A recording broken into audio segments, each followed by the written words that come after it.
On a commencé, on était dans la bracha finale avant la Shmona Esrei. Ça s'appelle Emet Veyatziv. Vous y êtes? Donc on était à la phrase Vayechasu Mahim Tsarehem.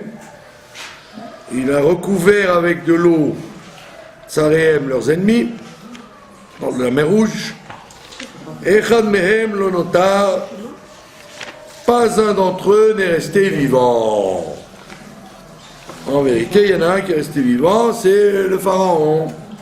Tout le monde connaît ça, que lui, il a été sauvé de la mer Rouge et il est devenu le roi de Ninive. Et quand Yona a prophétisé, ils ont fait tchouva. Quand il a été voir, ils ont été voir qu'est-ce qui se passait à Ninive et les gens de Ninive ont fait tchouva.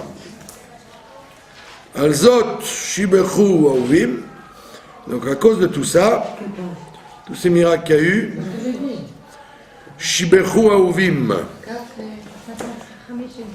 les gens qui t'aiment, les gens qui sont aimés par toi, auvim, shibechu auvim, les gens qui sont aimés par toi, ils te loueront. Qui c'est les auvim? C'est le Ham Israël. Veromemu la el.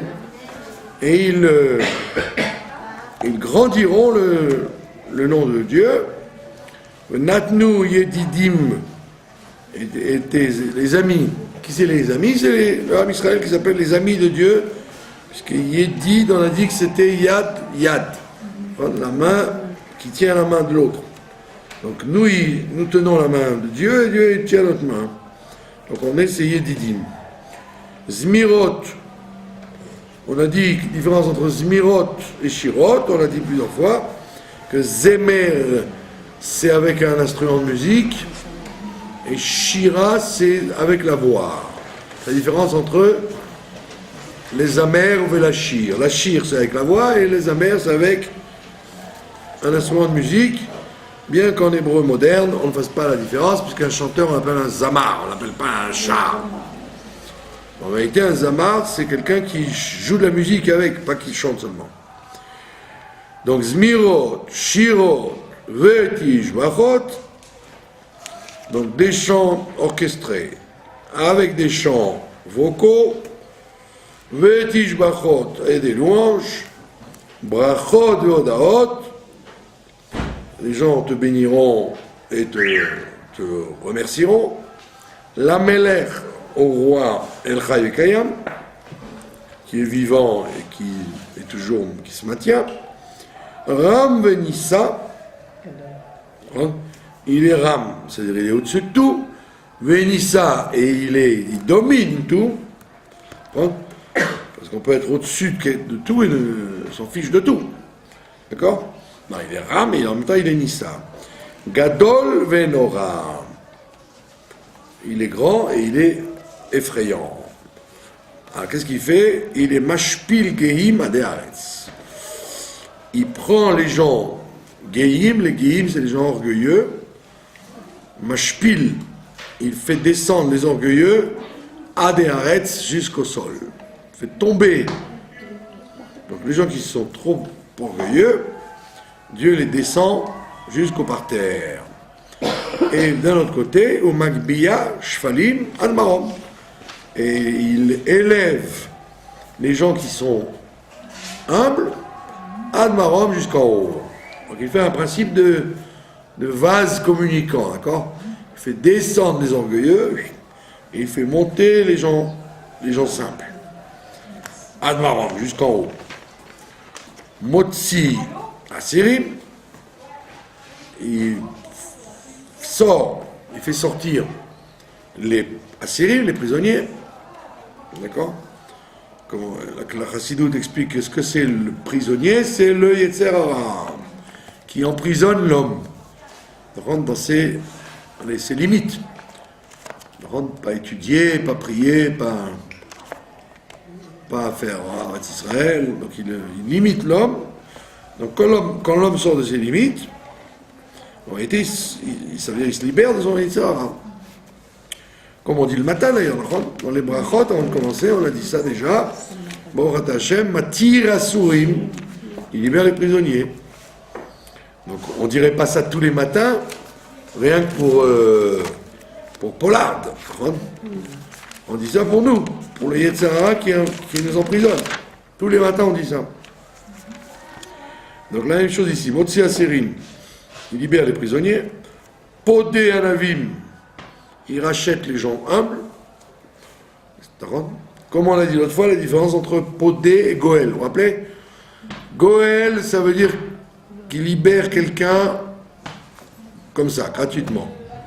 Alors que Podé, ça veut dire libérer quelqu'un contre une rançon, contre quelque chose. Donc, Pidion. Donc, quand on est Podé quelqu'un, ça veut dire qu'il paye quelque chose pour sortir. Alors quand on est Goël auto, c'est gratuit. D'accord ? Donc c'est mieux de recevoir un pidion que de recevoir une geoula. D'accord ? Une geoula, ça veut dire que la personne ne peut rien donner en échange. Alors que podé, ça veut dire qu'il paye sa libération. D'accord ? Podé à la vie. Il libère les gens humbles, et c'est normal parce que les gens humbles, plus les gens sont humbles et plus ils sont généreux. Plus les gens sont orgueilleux et moins ils sont généreux. Parce que quand il est humble, il dit que rien n'est à lui. Donc il donne tout. Comme Abraham Avinu, qui donnait tout et qui gardait que lui-même. Alors que quelqu'un qui est orgueilleux, ben, il dit que tout est à lui. Et donc il dit pourquoi elle va donner aux autres. Donc c'est normal que celui qui est anav, qui est humble, alors lui, il dit, je ne veux pas être libéré pour rien, je veux donner quelque chose. D'accord ? Je ne veux pas être libéré à l'œil. Je veux être libéré en payant. D'accord ? Alors que l'orgueilleux, il estime que il doit être libre et il ne doit rien payer. Donc le bon Dieu, il dit, allez va, comme tu comprends rien, je te libère sans rien te demander. D'accord ? Pourquoi vous riez ? Ozer Dalim. Donc il vient aider les Dalim, les pauvres. D'accord ? Le Dal, celui qui n'a rien. Comme on dit en français, que dalle. Que dalle. Probablement ça vient de là. Que dalle. Il est comme un pauvre. Il a que dalle. Aoné, les hameaux Israël, celui qui répond à son peuple, Be'et Shavam Elav, au moment où il l'appelle. Be'et Shavam Elav, au moment où il s'adresse à lui. D'accord ? Teilot, le Elelion. Donc on doit adresser des Teilot, des louanges, le Elelion, au Dieu supérieur. Qui c'est qu'il appelait Elelion ? C'était Abraham Avinu, quand il a gagné la guerre avec les 4 rois et les 5 rois. Donc il a convoqué, il a pris rendez-vous avec Malki Tzedek. Et il l'a appelé le El Elyon, le Dieu d'en haut, Goalam qui les a sauvés. Baruch Hu Mevorach, donc Baruch c'est la Shon Amshacha, c'est qu'on l'a tiré en bas. Hu Mevorach, et donc concrètement il vient jusqu'en bas.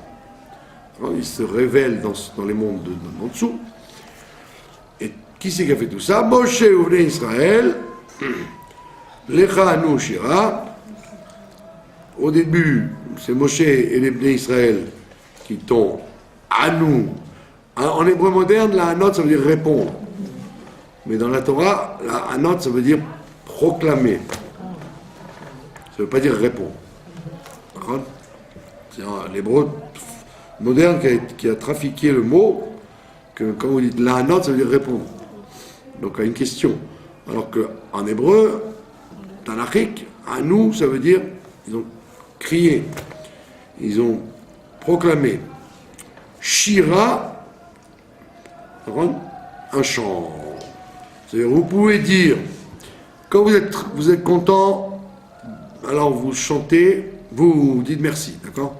Alors, si vous êtes très content, vous dites merci en chantant. Donc la Shira, c'est le remerciement avec le chant. Bon, on ne sait pas faire ça parce que on est mort. Donc on ne sait que chanter des chansons qui existent déjà. Mais les Bnei Israël, quand ils sont sortis d'Égypte, ils ont inventé un chant. D'accord? Comme le roi David. On ne connaît pas les musiques. Mais tous les Tehillim, ce n'étaient pas des textes, c'était des chansons. Il chantait ça, le roi David. Mais on ne savait pas comment il faisait ça. On a perdu les musiques. D'accord?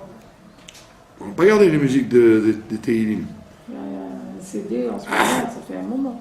Un CD sur le Tikkun HaKlali en chantant. Un monsieur qui chante, c'était super.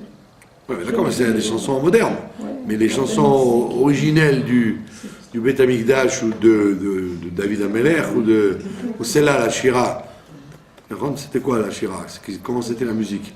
Bon, il ne nous reste plus que les paroles, nous. Oui, c'est vrai. Asia Rocher, c'était quoi la musique? C'était 1, 2, 1, 2, 3. Comment ils ont fait? C'était la 9e de Beethoven ou la... D'accord? Donc ça veut dire que quand tu es très content, tu dis merci beaucoup, et quand tu es encore plus content, tu dis merci beaucoup avec un chant. Donc c'est ce qu'ils ont fait. La preuve, c'est que les femmes, elles avaient des tambourins avec elles. Ah oui. D'accord? L'Echanu Shira, Besimcha Rabba, ils ont entonné un cantique avec une grande joie. Mais ils ont tous dit Mi chamocha ba'elim Hashem, qui est comme toi, ba'elim, chez les gens forts, Hashem. Mi kamocha, qui est comme toi, l'Edar HaKodesh, extraordinaire dans le sacré. Nora Teilot, Osef Ele. Qu'est-ce que ça veut dire Nora Teilot? Ça veut dire que tu mérites beaucoup qu'on te fasse des Teilot. Par contre, comme en hébreu moderne. Ah, c'est Nora Yafé. C'est vraiment très beau. D'accord? Osef Ele, pourquoi il mérite qu'on lui fasse des Teilot? Parce que Osef Ele, parce qu'il a fait un miracle. Le miracle de la mer Rouge. Et après, Shira Chadasha, les Sfaradim ils disent Shira Chadasha, comme ici, d'accord? Shibechu Geolim, donc une nouvelle chanson. Les gens qui ont été libérés te chanteront. Le Shimra Gadol à ton grand nom. Al Sfatayam, au bord de la mer. Yachad, au bord de la mer, de l'autre côté, ça veut dire. Après, ils sont passés. Yachad Kulam, tous ensemble. Kulam. Odu Emechu, ils te chanteront. Et Amro, ils diront Hachem Imlor le Hambre. Donc les Bnei Israël, ils ont dit pour l'avenir, ce n'est pas que la mer Rouge qui a eu quelque chose d'extraordinaire, ce sera un jour, ça va être vrai pour tout le temps. C'est pour ça qu'ils ont dit Hachem Imlor. Il régnera, mais Olam va être tout le temps. Venema, comme c'est écrit, Goalenu Hachem, tu nous délivres. Hachem Sevaot Shemo, le Dieu des armées, on l'appelle le Dieu des armées, d'accord? Comme il dit Rashi là-bas, que quand il a donné la Torah, il ressemblait à un rave qui enseigne la Torah. Quand il a gagné la guerre, il ressemblait à un soldat qui faisait la guerre. Donc les prophètes, ils voient Dieu comme ce qu'il est en train de faire. Donc Moshe Rabbeinu, quand il a reçu la Torah, il a vu un vieillard qui enseignait la Torah. Et quand ils étaient à la mer Rouge, ils ont vu un jeune soldat comme Alexandre le Grand qui faisait la guerre. D'accord? Donc, donc ils ont dit, ça s'appelle le chef des armées. D'accord? Hashem Tsevakot. Kedosh Israël, il est en même temps le saint pour Israël. Baruch Ata Hashem, Gaal Israël. Béni sois-tu qui a sauvé Israël. Donc on le dit au passé. Après on va le dire au présent. Mais là on le dit au passé. Gaal, il a sauvé Israël au moment de la mer Rouge et il le fera encore une fois. Et à ce moment-là, on ne doit rien s'interrompre, que ce soit les hommes ou les femmes, on ne doit pas s'interrompre entre Gaal Israël et le début de la Hamida. D'accord? On ne doit pas répondre ni Amen, ni Baruch Hu Baruch Shemo, ni un pasouk, ni faire une remarque à quelqu'un qui dérange. L'homme chané, on doit dire tout de suite, dès qu'on a fini Gaal Israël, on doit entamer la Shmona Israël. D'accord? C'est pour ça que si vous voulez vous interrompre, il faut s'arrêter avant de commencer Shira Hadasha. Sinon, vous êtes coincé. D'accord? Donc avant Shira Hadasha, il y a un point, au Sefele, il y a un point. Donc là-bas, on peut répondre à plein de trucs. La Kedusha, le Kaddish, ce qu'on veut. Mais quand vous avez entamé le Shira Hadasha, et puis Gaal Israël, il ne faut pas s'interrompre, sauf par le pasouk qu'on a choisi, que les sages ont choisi, que tout le monde connaît, un pasouk du roi David, Hashem Sefatai Tiftach, Dieu ouvre mes lèvres, ou fi yagit et ilatecha, et ma bouche dira ta louange. On dit que le travail de se concentrer dans la Hamida, c'est le travail le plus dur. Plus dur que la Torah, plus dur que les autres moments de Tefila, parce que il faudrait ne pas penser à autre chose que ce qu'on est en train de dire. C'est extrêmement dur. Hein? Donc c'est pour ça que, comme on a beaucoup de mal à faire ça, à ne penser qu'à ce qu'on dit dans la Hamida, donc les Chachamim nous ont donné ce verset pour nous aider à ce que la bouche, elle dise la Tehila avec le cœur, que le cœur il soit là-dedans aussi. Parce que très souvent vous priez, donc votre bouche elle dit les mots justes, mais votre tête elle est ailleurs. D'accord? C'est vrai ça. Boker Tov, c'est la chose la plus dure qui soit, de prier en pensant à ce qu'on raconte. D'accord? Je vous ai raconté qu'une fois c'est pour vous expliquer comment ça marche, j'étais en train de faire Mincha dans une synagogue à côté. Et comme c'était les vacances, donc quand on est fixe, on n'oublie pas les choses. Quand on n'est pas fixe, on a peur d'oublier. Donc j'étais en train de faire la Mida. Et en faisant la Hamida, je me disais, il ne faut pas oublier de faire Mincha. Il faut le faire ou pas? C'est ce qu'on appelle être concentré, quoi. Vous avez compris? Parmi les choses à faire, il ne faut pas oublier d'acheter la mayonnaise, Moi, ça arrive à tout le monde. et en même temps, ne pas oublier de faire Mincha. Pendant que j'étais en train de faire Mincha. Donc c'est très dur de... Vous connaissez l'histoire de... Le Harizal, Le Harizal, c'était l'allié de Rabbi Yosef Karo. Bien que le Harizal était très jeune et que Rabbi Yosef Karo était très vieux, leurs enfants étaient mariés. La fille avec le garçon. Ils étaient mechoutanim, ce qu'on appelle. Et bon, ils avaient fini la tefila. Ils avaient fini la tefila et ils ont vu qu'ils étaient 10 pour répondre à la répétition de la Hamida. Donc ils ont compté comme ça les gens. Et le Harizal, il a fait signe de le faire, de commencer. Et ils ont fait signe que Rabbi Yosef Karo, il n'avait pas fini de prier, lui. Alors ils ont dit, c'est honteux. Ils ont fait comprendre que c'est honteux de ne pas attendre le beau-père, d'accord, qui était bien plus vieux que lui. Et lui, il leur a fait signe, va, roule, ça. Alors après, ils sont venus vers lui, ils lui ont dit que Vodarav, ça se fait pas. Tu n'as pas attendu le Rabbi Yosef Karo. Il a dit non, parce que lui, quand il prie, il pense à des non, il pense à la Gemara et au Shulchan Aruch, il pense à plein de trucs qui n'ont rien à voir avec la tefila. Il pense à des relations pitpouliques sur la tefila. Quand il a un mot, il dit tiens, ça vient de là, et ça vient... Donc c'est pas des kavanotes vraiment, donc il voyage. Donc je l'attends pas.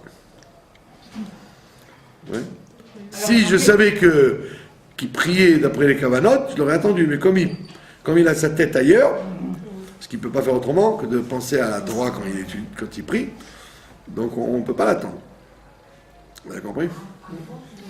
Il y a la même histoire que Rabbi Levi Yitzhak de Berditchev, qui a prié, et puis une fois qu'ils ont fini, il leur a fait Baruch haba, Baruch haba, Baruch haba. Alors il dit, mais on était là avec toi dans la Midax, tu dis Baruch haba. Je dis oui, vous étiez tous, vous avez voyagé partout. Donc je vous dis, soyez les bienvenus, vous êtes revenus, quoi. Mieux vaut tard que jamais. Vous êtes revenus vers nous, quoi.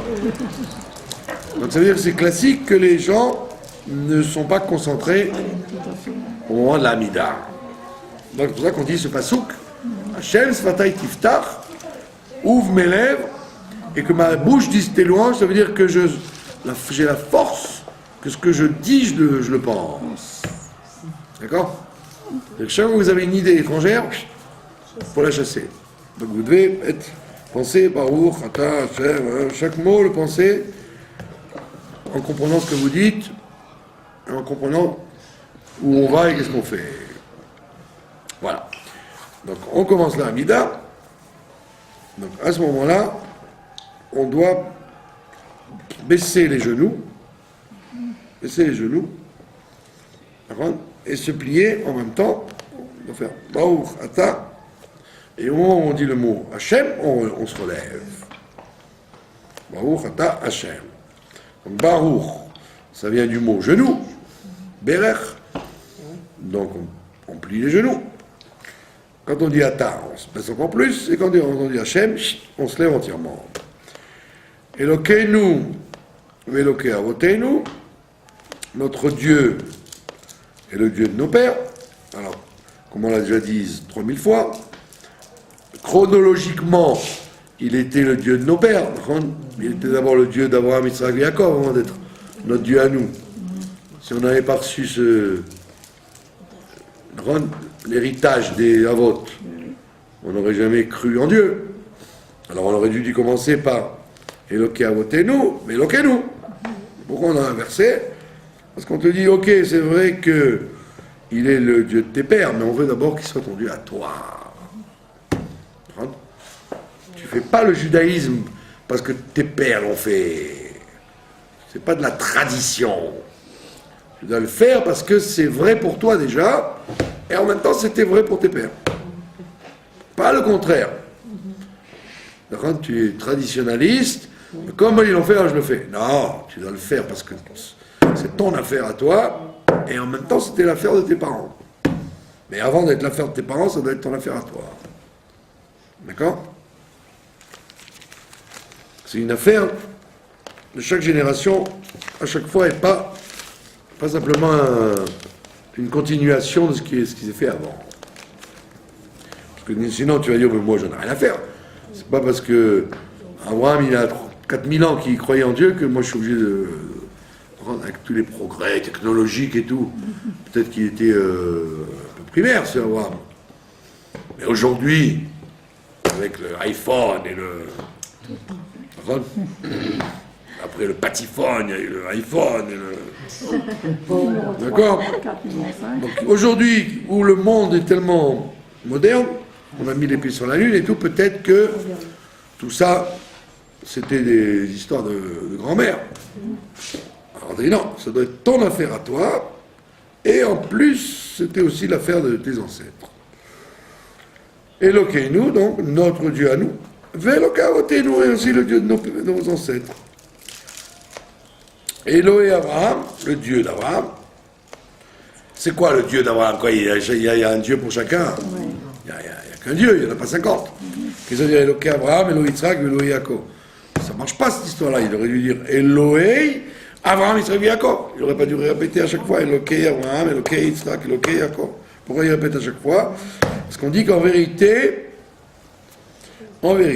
chaque individu sur terre, chaque juif sur terre et chaque individu, même chaque goy sur terre, il doit donner un aspect de Dieu particulier à ce qu'il est lui.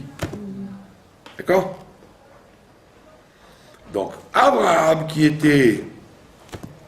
a véhiculé la bonté, d'accord? Donc il a fait croire aux gens un Dieu de bonté. Yitzhak, il a fait croire qu'il y avait un Dieu de rigueur, et il y a comme un Dieu d'équilibre. Donc chacun, il a donné aux gens à comprendre comment Dieu il est dans telle et telle situation. Donc ça doit être un Dieu Echad, il a plusieurs facettes. Il se montre d'une facette différente. Et donc chacun des patriarches, il a fait ce travail-là de dévoiler un visage de Dieu. D'accord? Donc c'est pour ça qu'on doit dire Eloké Abraham, c'est-à-dire la bonté, la midad Kel, on appelle Aleph Aleph, Aleph Lamed, El. Eloké Abraham, c'est Kel. Eloké Yitzhak, c'est Elokim, la rigueur. Mais Eloké Yaakov, c'est Yudke Vavke, c'est la midad d'équilibre. Donc chacun a fait ce travail-là. Et chacun, sur terre, il doit faire ce travail-là aussi. D'accord? Donc si quelqu'un il est rigoureux, alors il doit travailler pour qu'on dise que le Dieu des Juifs il est rigoureux. S'il est gentil, alors les gens vont le voir, ils vont dire le Dieu des Juifs il est gentil. Les gens vont attribuer à Dieu ce que nous faisons. D'accord? Ce qu'on appelle en hébreu le Kiddush Hashem ou le Chilul Hashem. D'accord? Kiddush Hashem ou Chilul Hashem. Si quelqu'un il voit que un juif est un voleur, eh ben il va dire le Dieu des Juifs, eh ben c'est pas rigolo quoi, c'est un voleur. Hein? Il va attribuer au créateur ce que la créature elle fait. D'accord? Et c'est pour ça qu'il suit en disant Akel, Agadol, Agibor, Anoa. Voilà. Il te dit Eloké Abraham, il a dévoilé la mida de Kel. Gadol. Gadol, c'est-à-dire la grandeur. Gibor, c'est Yitzhak, et Noah, c'est Yaakov.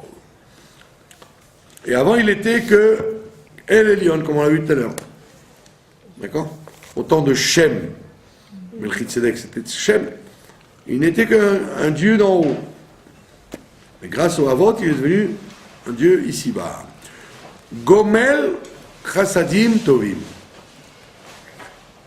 C'est un dieu qui est Gomel, qui donne Chassadim Tovim des bonnes bontés.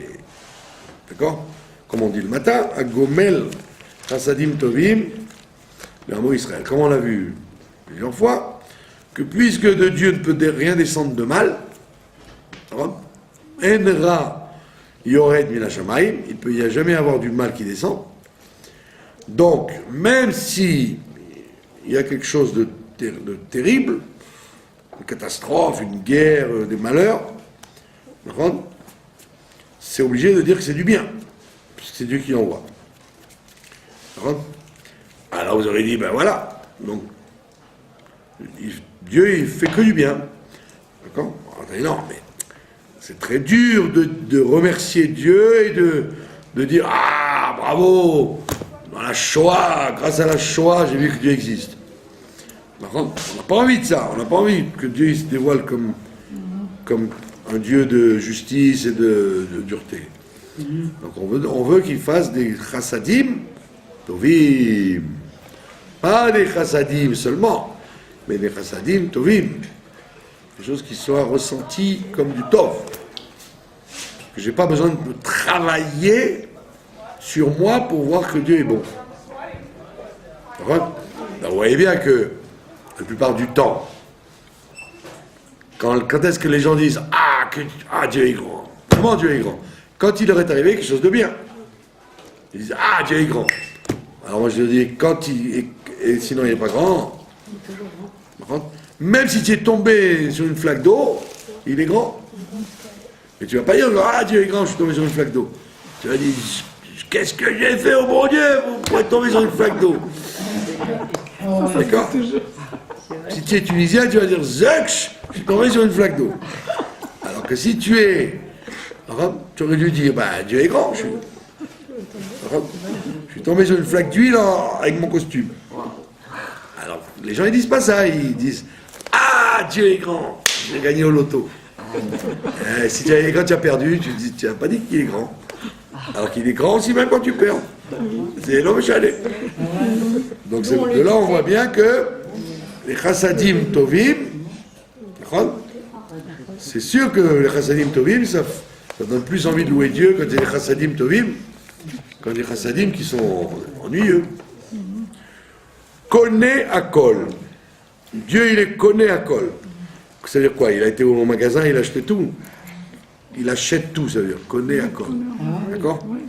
Alors, connaît à kol, on l'a dit plusieurs fois, que d'après la chassidoute, qu'est-ce que c'est un kinyan, d'accord? Quelque chose, un objet est à moi, pourquoi j'ai pas le droit de le prendre s'il est à vous? Parce qu'en vérité, un objet qui est à quelqu'un, c'est un peu du quelqu'un. Un objet, il est quelqu'un. Pas seulement qu'il lui appartient, c'est un chélek de lui, une partie de la personne. D'accord? Comme l'histoire qu'on a racontée 3000 fois, que Napoléon, qui était un sorcier, quand il a voulu faire du mal au Admorazaken, donc il est arrivé en Russie là-bas sous la neige, au mois de Tevet, un froid de canard, il faisait moins 20, au moins ça, moins 20. Et on dit que Admorazaken il s'est sauvé, parce qu'il avait peur de Napoléon, ils se sont sauvés tous. Il était déjà malade, Admorazaken, parce qu'il est mort juste après. Et quand il s'est sauvé, il s'est rappelé, il avait demandé à ce qu'on enlève tout ce qu'il y avait dans la maison. Ils ont tout enlevé ce qu'il y avait dans la maison, et après plusieurs kilomètres, il a dit de revenir. Alors, avec la neige et tout, revenir. Donc ils l'ont écouté, ils sont revenus sur leurs pas, et le Admorazaken, qui était très malade, il est sorti de la voiture, et il a été chercher une épingle qui restait encore, et une vieille pantoufle. Une vieille pantoufle et une épingle, qu'ils avaient oubliées dans les paquets. Alors les chassidim, ils ont dit, le pauvre, il perd la boule, hein. Faire tout ce chemin-là pour une vieille pantoufle pourrie. Et une épingle, quelque chose qui ne va pas, quoi. Alors après, il expliquait que comme Napoléon c'était un sorcier, avec la pantoufle ou l'épingle, il aurait eu une force pour agir sur eux. Comme au Brésil, d'accord? Les gens du vaudou. Les gens du vaudou, ils vous attrapent vos lunettes, un objet à vous, et après, ils agissent sur lui. Ils piquent l'objet et ils vous... Et donc ça, c'est comme ça que les gens attrapent les autres. Dans le Brésil. Au Brésil, c'est comme ça. Au Brésil? Ouais, les gens du vaudou sont spécialistes. Vaudou? Vaudou! Vaudou? Donc ils prennent un objet qui appartient à quelqu'un, et grâce à ça, ils le dominent. Donc ça veut dire que tant que l'objet est à vous, c'est vous en fait. Ne croyez pas que non. D'accord? Donc, il y a des tas de sorciers qui arrivent à faire ça. Donc c'est pour ça qu'il ne faut jamais... Non, il ne faut jamais donner un objet, garder un objet à vous, qu'à quelqu'un que vous ne connaissez pas. Parce que vous ne savez pas ce qu'il va faire avec. Ah bon? Et pourquoi on dit dans la Torah qu'il ne faut pas du tout croire à la sorcellerie? Qui a dit qu'il ne faut pas croire? Il faut y croire. Que Il faut y croire. Le Rambam, il dit que... c'est celui qui croit qui est sujet. Non. Ça existe et il faut avoir peur de ça. Il faut faire des mitzvot pour empêcher, mais bien sûr, c'est vrai. D'accord? Donc, Bekitsur, on ne parle pas de croire dans les babas, là. Les babas qu'il y a aujourd'hui, là, Non, bien sûr. les rabbins escrocs, là, qui sont en pagaille. Quoi? 98% des rabbins d'aujourd'hui, les kabbalistes, c'est des escrocs. D'accord? Donc, ceux-là, ils sont dangereux aussi. Parce qu'ils utilisent des sorcelleries qu'ils ont appris en Tunisie ou en Afrique. Ben ouais. Ils utilisent les mêmes systèmes avec les femmes, avec les enfants, avec les gens. D'accord? Mais eux, c'est pas original, c'est pas des vrais. Ils ont appris ça pour faire un course, pour vous rouler. Mais il y a les vrais, les Noirs, ou les Brésiliens, ou les Indiens, les Hindous, etc. Ceux-là, ils sont spécialistes de ça. Et donc ça veut dire que vous avez un moyen d'agir sur quelqu'un en prenant un objet à lui. Donc quand Dieu, on dit connaît à Kol, ça veut dire comme tout est à lui, ça veut dire que dans tout il se trouve aussi, puisque tout est une partie de lui. C'est pour ça qu'on dit connaît à Kol. Un bonbon comme ça. Non. Je ne parle pas de bonbons. Pourquoi? Ouais, glou, Mais les bonbons, ça y est, je vous les ai donnés, donc vous pouvez faire ce que vous voulez avec. Ils font plus partie de moi, non, les je ne bonbons. parle pas de ça. À l'extérieur de là, tu sais, bon. Nous, on avait fait. N'importe quoi peut être un moyen de sorcellerie, bien sûr. Allez. Bon, il ne faut pas non plus croire que tous les gens que vous rencontrez sont des sorciers. Allez. Connaît à Kol, donc Dieu est propriétaire de tout. Ça veut dire que dans tout, il est. Vezocher chasdei avot. Et donc, tout le temps, il se souvient des chasdei avot, des choses bonnes que les ancêtres ont faites, les 3 patriarches. Et donc, à ce moment-là, où Mevi Goel, et donc, il va emmener le Mashiach, il va emmener un rédempteur, Livne Venehem, aux enfants de leurs enfants, c'est-à-dire aux générations qui vont venir. Pourquoi? Parce que le Manchemo, à cause de son nom. Comme on l'a dit 2000 fois, on doit invoquer les mérites de 3 choses, si on veut obtenir. Soit vous utilisez vos mérites à vous. D'accord? Donc, quand vous ouvrez le tiroir, on est compte qu'il n'y a pas grand-chose. D'accord?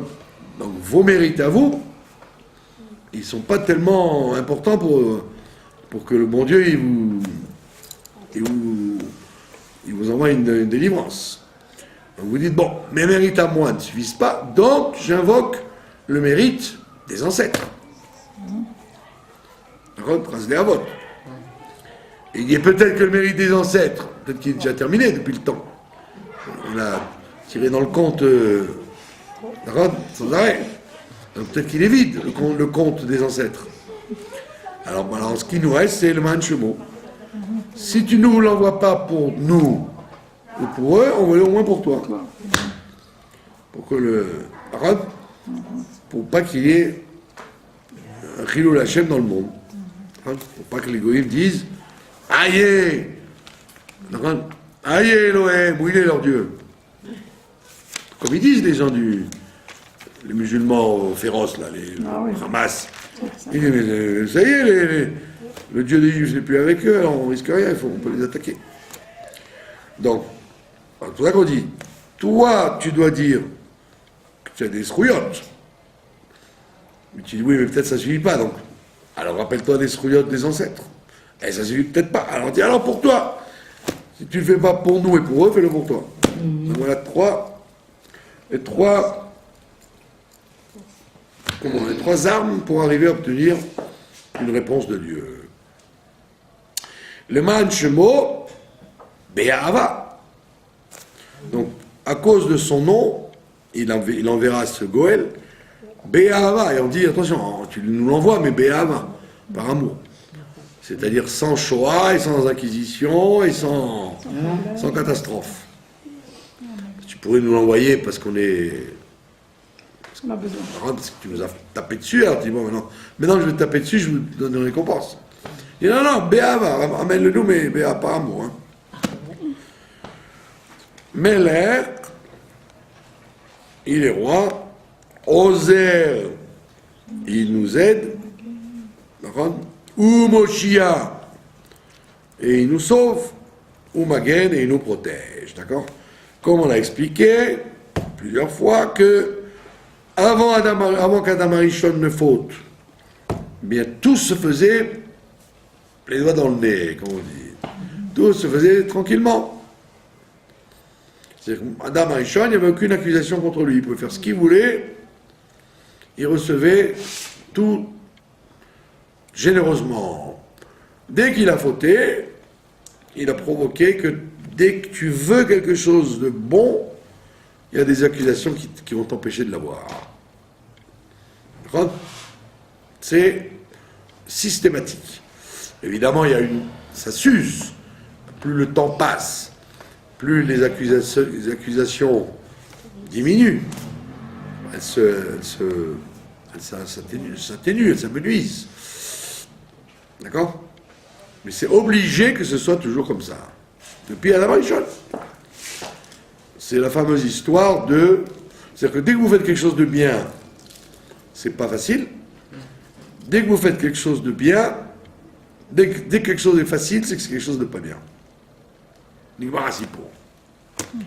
C'est ce que disent les Chachmei Amoussa. Vous connaissez tous. Quand l'ange il dit à Abraham, ne touche pas à l'enfant, ne le touche pas, c'était une blague, on ne veut pas que tu le tues. Alors qu'est-ce qu'il voit? Il voit le bélier, d'accord? Il a vu le bélier et a écrit qu'il était embroussaillé dans les ronces. Il n'arrivait pas à sortir des ronces. Alors on dit pourquoi qu'est-ce que ça peut faire? Il avait qu'à avoir un bélier, comme ça il aurait pris le bélier pour faire le corban. Qu'est-ce qu'il a besoin que le bélier soit enfoncé dans les ronces? Parce que quand il a dit, l'ange il m'a dit de ne pas tuer mon fils, peut-être c'est le Maasé Satan, peut-être c'est pas un ange, peut-être c'est le Yetzirah qui pour pas faire la mitzvah de tuer mon fils, il me dit ne le tue pas, ne le tue pas. C'est peut-être enfin le Satan qui est en train de parler. C'est Maasé Satan. Il dit non, parce que le bélier, il fallait prendre un couteau, enlever les ronces. Ça faisait très mal pour enlever Comme c'était très dur d'enlever le bélier des ronces, il a dit s'il y a une difficulté pour tirer ce bélier, c'est que c'est pas Maasé Satan. Si ça avait été un bélier facile à prendre, j'aurais dit Dieu ne m'a pas donné la permission. C'est le Satan qui m'essaie de me rouler pour que je ne tue pas mon fils. Comme c'était dur à enlever le bélier, il a compris que c'était effectivement, ça venait de la Kedusha. Donc c'est pour ça qu'on te dit, si c'est facile, hein, quand tu veux faire une bonne chose, et tu vois que tu l'as fait très facilement, il n'y a aucun problème pour la faire, tu peux être tranquille que ça ne vient pas c'est pas une mitzvah, c'est une invitation du diable. D'accord? C'est pour ça. Donc, et d'où ça vient ça? De Monsieur Adam Arishon. Autant d'Adam Arishon, il n'y a aucun problème à faire des choses bonnes. Ça venait tout seul. Dès qu'il a fauté, on va te mettre des obstacles pour faire des bonnes choses. D'accord? Il ne faut pas non plus se tromper. C'est pas parce qu'on met un obstacle que c'est une bonne chose. Des fois, on te met un obstacle pour te dire ne fais rien. C'est pas comme les gens y croient. Ah, puisque c'est dur, alors que c'est bien. Non, non. Quand c'est bien, c'est dur. Mais ça ne veut pas dire que quand c'est dur, c'est bien. Des fois, quand c'est dur, c'est pas bien. Au contraire, on dit laisse tomber, va. C'est pas pour toi. Mais on te dit si c'est bien, il va y avoir des obstacles. On t'a pas dit que tout ce qui est obstacle, ça veut dire que c'est bien. Des fois, un obstacle, c'est pour te prévenir que c'est pas pour toi du tout. Donc, il ne faut pas s'embrouiller. Donc, c'est pour ça qu'il y a écrit, il est Ozer, il doit aider. D'accord? Il doit aider parce que les obstacles existent, donc on doit t'aider à les surmonter. Ou Moshia, il doit te sauver des obstacles.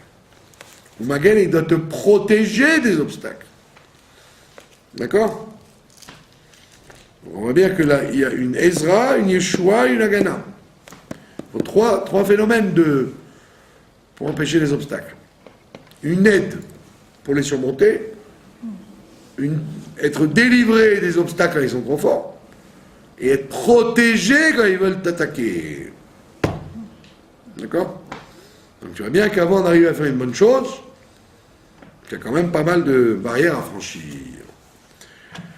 Bon, Rata Hashem, Magen Abraham, béni sois-tu éternel, Magen Abraham, le protecteur d'Abraham. Voilà, comme on l'a dit, s'il n'y avait pas eu la faute d'Adam Arishon, tout ce qu'on fait, Abraham, tout ce que fait Abraham, toute initiative de l'être humain, elle passe, ça marche. Je dis non, dès qu'il y a une initiative, hop, il faut un magen, il faut une protection parce que l'initiative va être bloquée par le Satan. D'accord? Comme je l'ai dit autrefois, retenez bien ce principe chassidique, que le monde c'est comme le tango. Faites 3 pas en avant, 2 pas en arrière. 3 pas en avant, 2 pas en arrière. 3 pas en avant, 2 pas en arrière. C'est-à-dire, donc quand on vous dit Mashiach va venir, théoriquement, on va vous faire 3 pas en avant, mais on fera 2 pas en arrière. Donc c'est pour ça, apprête-toi à faire des pas en arrière. C'est comme ça. C'est la règle du jeu. D'accord? On ne peut jamais avoir quelque chose de halak, de lisse. C'est pour ça qu'on casse un verre sous la choupa, pour dire que si c'est trop lisse, c'est pas bon. Alors on casse un verre pour... Comme les vieux, ils disent, avant les vieux, quand vous faites une fête et tout, tout est bien et tout. Alors putain, il y a le gosse, il arrive avec la tarte, il fait tomber la tarte par terre. Alors tout le monde lui crie dessus et la grand-mère dit c'est bien, c'est bien. C'est pour enlever le mauvais œil et le. C'est sûr, il ne faut pas qu'il y ait un truc qui passe trop bien. On appelle ça la Inara, le Satan, le diable, ce que vous voulez, mais c'est le même résultat. C'est qu'il ne peut pas y avoir quelque chose qui passe tranquillement. Il faut qu'il y ait toujours une embrouille. D'accord? Donc c'est ce qu'on appelle Magen Abraham. Il faut qu'il y ait une protection au Shefa. Quand on en donne quelque chose de bien, il faut une protection. Sinon, il n'est pas... C'est une des raisons pour laquelle on couvre le voile de la Kana. C'est pas seulement pour qu'il n'y ait que le Khatan, c'est aussi pour qu'elle soit protégée. Sous un... Ouais. Comme les enfants, quand on les amène à l'école, on les entoure d'un talit, pour pas que les gens disent « Ah, comme il est beau ce gosse, ah, comme il est mignon, ah, comme il est beau ». Ça veut dire qu'il y a besoin d'un magen, il y a besoin d'une protection, de discrétion devant chaque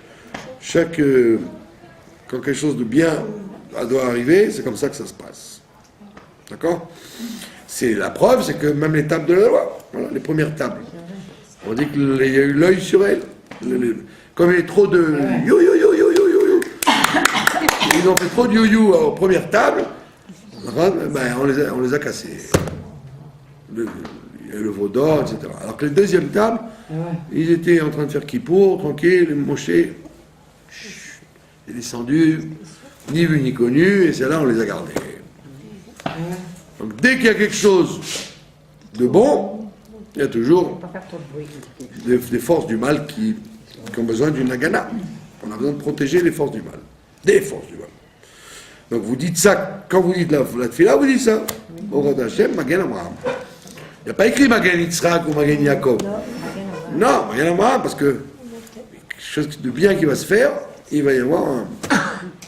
Protection. Vous voyez ça quand vous voulez faire un cadeau, par exemple. Vous voulez faire un cadeau à quelqu'un. Alors vous êtes content, vous avez fait un beau paquet, vous dites, ah, je vais lui faire un cadeau, hein. Et puis juste à ce moment-là, vous disputez avec la personne. Juste au moment où vous allez lui faire le cadeau, la personne, elle soit dit une phrase donc il ne fallait pas, soit vous dites, ah, et, au lieu que le cadeau il soit bien reçu, il est bon, d'accord, merci, c'est gentil. C'est pas tout à fait ça. Ouais. Mais il y a 15 jours, j'avais acheté un beau gâteau Magaine, pour ma voilà. petite fille et je l'ai perdu. Un gâteau. Ouais, vraiment un beau gâteau. C'est dans le car, mais Alors voilà.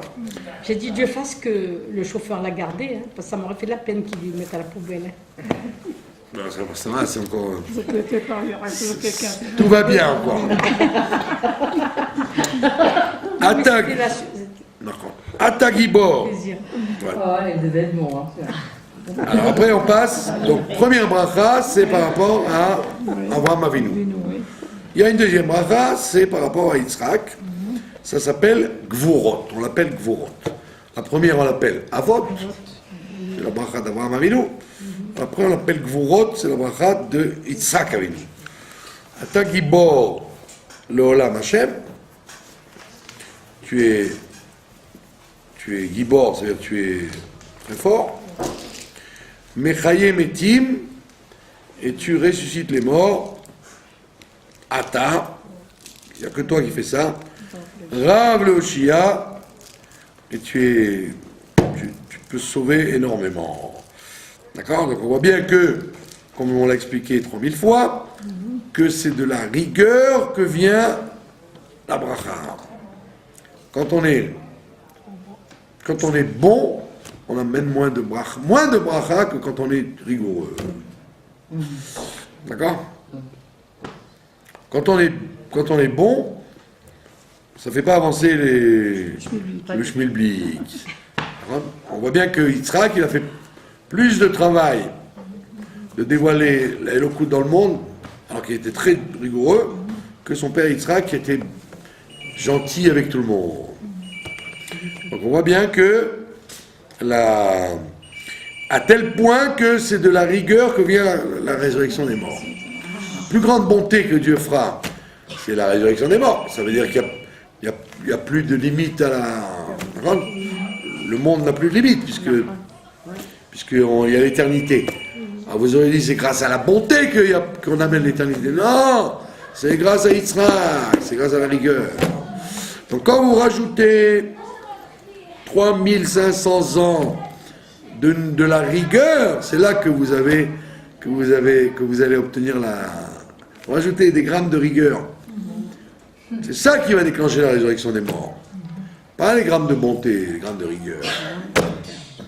C'est ça la vraie bonté, c'est la rigueur. On n'a pas dit la méchanceté, hein, on a dit la rigueur. Non, je vois pas pourquoi il y a la rigueur chez Israël. Pardon? Je vois pas où il y a la rigueur chez Israël. Comment vous voyez pas? De quoi? Dans le Chumash, vous voyez, vous voyez pas? Vous dites comme Israël qu'il faut être la rigueur. Ben oui, il faisait peur, il était rigoureux. Après, c'est que même sa femme, dans le parachat de cette semaine, elle n'a même pas osé le regarder. Quand elle l'a vu, elle a mis un foulard pour ne pas le voir. Tellement elle avait peur de lui. Il faisait très peur, Yitzhak. Et pourquoi vous dites qu'il a fait plus pour dévoiler la Elokut qu'Abraham? On voit ça dans quoi? Parce qu'on dit qu'il a creusé des puits. Et la tradition dit qu'il a fait plus de guérim, il a fait beaucoup plus de convertis au monothéisme que son père. Le sacrifice lui-même aussi, c'est la preuve qu'il était rigoureux par rapport à lui pour accepter son propre sacrifice. Oui, bien sûr. Oui, pour lui, c'était même pas, ça s'appelle pas une épreuve, le sacrifice. Lui, il était capable de donner sa vie tout le temps, quoi. C'est l'épreuve pour Abraham, pas pour lui. Lui, c'est rien du tout, lui. D'accord? Donc, s'il vivait comme ça, c'est son... Mais Rivka, elle était aussi comme ça. Donc, c'est pas que c'est une bébête qui son mari. Au contraire, on voit bien que c'est elle qui dirige tout. Parce qu'elle aussi, elle était rigoureuse. On voit bien comme elle manipule son père et son frère et son mari par la suite. Elle était forte. Très forte. Les Rivka sont... Qu'est-ce que ça veut dire Rivka? Rivka, c'est un groupe de 3 animaux. C'est une Rivka. En russe, c'est une troïka. Quand vous avez 3 chevaux, 3 bêtes sur un traîneau ou un carrosse, ça s'appelle une Rivka. Alors comment il faut faire pour être... Donc ça veut dire Rivka, c'est sous ses airs d'être une petite bébête là. Non. Déjà, vous voyez bien qu'elle dit je vais. Elle ne demande pas son avis, voilà. C'est pas moi, elle a peur. Il lui dit, qu'est-ce que tu fais? Tu veux rester pour un an, on va te préparer? Elle dit, je pars. Une morveuse de 3 ans. Elle dit, je pars. Et on est bon, d'accord. Donc, Rivka, sous ses airs d'être... En vérité, elle représente les trois caractères d'Abraham, Yitzhak et Yaakov. Rivka. Elle était Chesed, Gvura et Tiferet. Donc, Gvura et Tiferet, elle avait l'âme midat d'Abraham, de Yitzhak et de Yaakov. À elle-même, toute seule. C'est pour ça qu'elle a eu 2 fils qui étaient l'un comme ça et l'autre comme ça. Donc en fait, la rigueur de Yitzhak et de Rivka, c'est la solution de la Géoula. C'est pour ça d'ailleurs que quand Mashiach viendra, on dira à Yitzhak, tu es notre père. À lui, on dira, tu es notre père. Ça veut dire que c'est tous les efforts de rigueur qui ont été faits pendant la galoute qui méritent la Géoula. Donc c'est lui notre père. D'accord? Ah ça y est, j'ai compris. Quand vous êtes trop... Ben oui, mais comme je dis tout le temps, en tant qu'éducateur, d'accord? Même si c'est dur à entendre, on fait plus de bêtises dans l'éducation en étant trop gentil avec les enfants qu'en étant dur. Alors vous auriez dit, attends, vous voyez qu'aujourd'hui c'est comme ça. Tu vas le traumatiser, il faut le laisser faire, laisse tes enfants ne pas se lever le matin, ils vont devenir des idiots, ils vont pas aller à l'école. Laisse-les mentir, faire des bêtises, dire non, il faut pas, c'est embêtant, il va être traumatisé. Au contraire, ils vont devenir des bandits, ouais. Alors, on n'a pas dit qu'il faut être un tyran avec la ceinture, pas quoi, comme un pharaon. Mais il faut être dur, il faut être un mot, c'est un mot, un ordre, c'est un ordre. Comme ça, les enfants, l'humanité a besoin de ça, vous voyez bien. Ouais, mais quand ils sont L'humanité durs, sans... Moi j'ai fugué, hein, la vérité, je vous dis la vérité. L'humanité sans... Avec moi, j'ai fugué. sans discipline, eh ben, la catastrophe. Il a duré. On vous a pas dit d'être méchant, on a dit d'être sévère, d'avoir des règles. Ah ouais. Yitzhak, ça veut dire avoir des règles, ça veut pas dire être méchant. D'accord? Le juste milieu, mais en penchant vers la rigueur. Oui, c'est vrai. Alors il te dit, et la preuve c'est qu'il te dit Mechayem Etim. Il y a la résurrection là-dedans. Et pas seulement il y a la résurrection, mais il te dit plus que ça. Mashiv Aruach Omorida Geshem Omorida Tal. Ça veut dire que la pluie dépend de la rigueur. Bon, c'est pour ça qu'on appelle ça d'ailleurs Gvurot Geshamim. Les rigueurs de la pluie. Ça veut dire que même la pluie, il faut qu'elle arrive en rigueur. Pas qu'elle vienne en déluge. Aujourd'hui, c'était l'anniversaire du déluge, le 17 Rejvan. Vous vous rappelez pas, vous n'y étiez pas? Il y a 4000 ans. Il y a 5000 ans. Donc le déluge, en vérité, c'est beaucoup d'eau. Vous auriez dit, mais c'est bien. C'est beaucoup d'eau. Mais pas du tout. Il faut que ce soit... Quand vous avez une douche, et vous vous cassez le truc, vous avez de l'eau qui coule comme ça, c'est pas une douche, ça. Il faut que ça coule en petites gouttes. Donc c'est ça la rigueur, il faut que les choses soient bien réglées, sinon ça ne s'appelle pas de la bonté. Mechal Kel Chaim, on va finir avec ça, Mechal Kel Chaim. Donc Dieu, il distribue la vie par gentillesse. Donc vous voyez bien que la vraie rigueur, c'est une gentillesse. Et il faut faire très attention à ne pas dire Mechal Kel. pas dire mekalkel, comme il y en a qui disent, ils ne savent pas bien dire, ils disent mekalkel. C'est-à-dire Dieu, il bousille la vie facilement. Ah non. Il ne dit pas mekalkel, il dit mechalkel. Ah oui, c'est un Ouais. C'est un kraf et un kaf. On peut pas le faire. Il distribue, la chom kalkala. Voilà. Mechalkel, Chaim, il distribue la vie. Avec bonté, Mechayem etim, et il ressuscite les morts grâce à la grande miséricorde. Somer noflim, il aide les gens à ne pas tomber. Quand quelqu'un est en train de tomber, il est sommaire, il attrape. Verofe cholim, il guérit les malades. Ou matir asurim, et il délivre les prisonniers. Comme on a dit l'autre fois, que toutes ces actions-là, c'est des actions qui proviennent de la rigueur de Dieu. C'est un très grand miracle d'arriver. Regardez Pollard. 26 ans pour un Maria, il est encore en tôle. Pourquoi ils ne l'ont pas sorti plus tôt? Vraiment, je comprends pas. Ça veut dire que les gens qui sont en prison, c'est pas sûr que sous prétexte qu'il n'y a rien, ils vont sortir. Donc sortir de prison, c'est une grandesse. Comme guérir. Ou Mekayem et Munato, l'Ishine Afar, et il accomplira la promesse qu'il a faite au l'Ishene Afar. Il ne faut pas dire l'Ishne Afar, attention, aux deux poussières. L'Ishene Afar, à ceux qui dorment dans la poussière. Yachen. Yachen, il dort. Comment vous dites il dort? Ou Yachen. Pas yo, ya.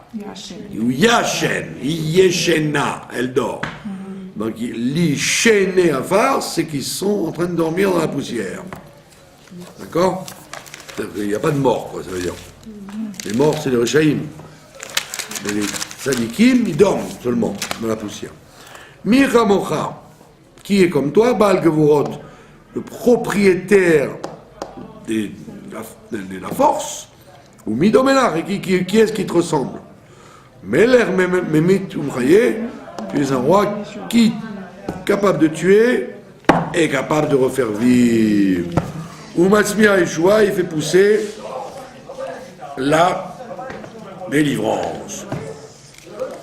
Venemanata, la Chayot Metim, et donc on a très confiance en toi que tu vas ressusciter les morts. Borata Hashem, Chaya Metim. D'accord?